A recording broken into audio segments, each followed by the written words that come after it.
Hello, welcome back to LIVENODING. This episode, I want to share a breakdown of this artwork I created. Basically, just a Susan monkey head inside grease pencil strokes. So it's kind of surrounding itself with lots of doodles, random doodles. We don't know if the monkey head is happy or not, but it's actually, yeah, it's inside some kind of random doodles. So this is actually generated just using grease pencil, as you can see, and we are just using geometry nodes to instance the grease pencil. So it's pretty simple. I'm using Blender 4.3 alpha, and let's take a look. Okay, so basically we get random doodles surrounding Susan head, right? So this random doodle actually possible because I have multiple layers, and with the latest alpha version of Blender, we can use grease pencil layers and simply use it as instance. So that's really the secret ingredients. As for the color, as we already know, if you are using grease pencil, every grease pencil can be placed into different layers, and grease pencil can also have different materials. Currently, we only have black material here, and with that material, let's take a look very quickly. I simply randomize the color. So this is the setup for the material. You can have metallic roughness, etc. But let's take a look back at the geometry node setup itself. So the secret ingredient is really these nodes. Grease pencil to curve. Use layers as instances. Okay. So I think instead of using strokes as instances, or simply it will look at layers and set it as instance, and then so we can instance it on a box in this case. So the box can have any size, and the instance will update accordingly. As for the layers, if I delete every layers, you can see that it will be left with the strokes. And if I want to add more layers to it and then just draw like lines like that, it's gonna instance itself immediately. If I add more layers, draw like a stars or something, it will also instance that layers. Okay, so the setup,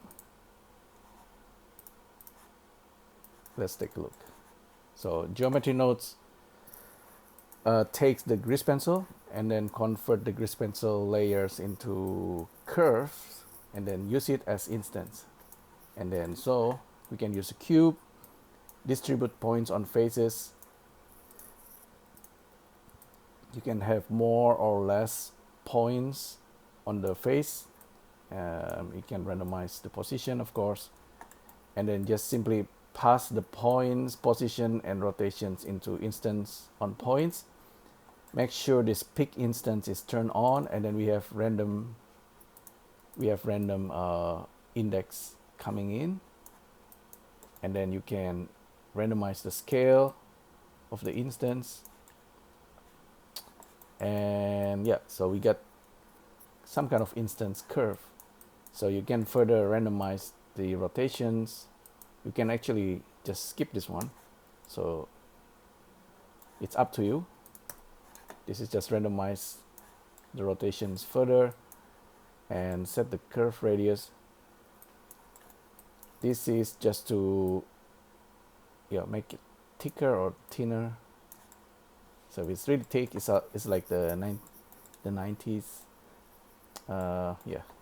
Very thick lines, and just randomize the thickness. Set the position, this one, to further randomize the position if you want to, and then simply convert the curve into mesh and set material into this black that's become colorful. So that's basically the setup. If I give you the original versions, okay, this one has some kind of writing. So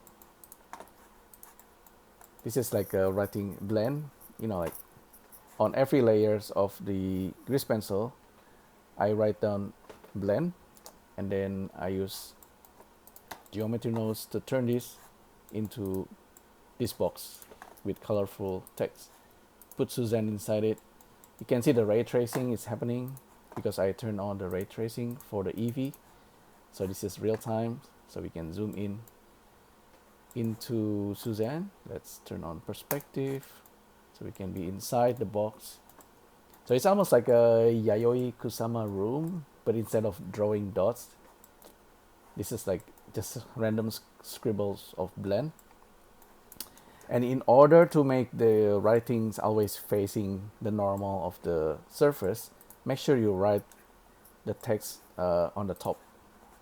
Okay, so that's really important. So if we look at the layers, let's get rid of these layers. If we create a new layers and then just go to draw and say draw, see, as I'm writing, it's updating in real time. Okay, and then create a new one. See, I can draw like some kind of warm drawings. I can draw a spiral. So it's gonna be instance in real time immediately on our box. So we can have like this crazy room, some kind of, yeah, it's very strange, I know, but very immersive for the Suzanne head. Imagine this is our head and we are inside like a Apple Vision Pro that actually run blenders. We can have this immersive room. It's pretty crazy room with random doodles floating around it. Yeah, such kind of concepts. Yeah, and we just randomly scatter random writings. Okay, so I think it's pretty interesting. Regardless, it's a little bit of like like a math box, like an echo of words inside Suzanne. But yeah, it's very philosophical. Maybe that's reality for some people. Just text, but you are imagining things. But maybe it's all real. Who knows? So that's pretty much what I want to show you. Hopefully you find it useful. Thanks again for tuning in, and I'll see you next time. Thank you. Bye.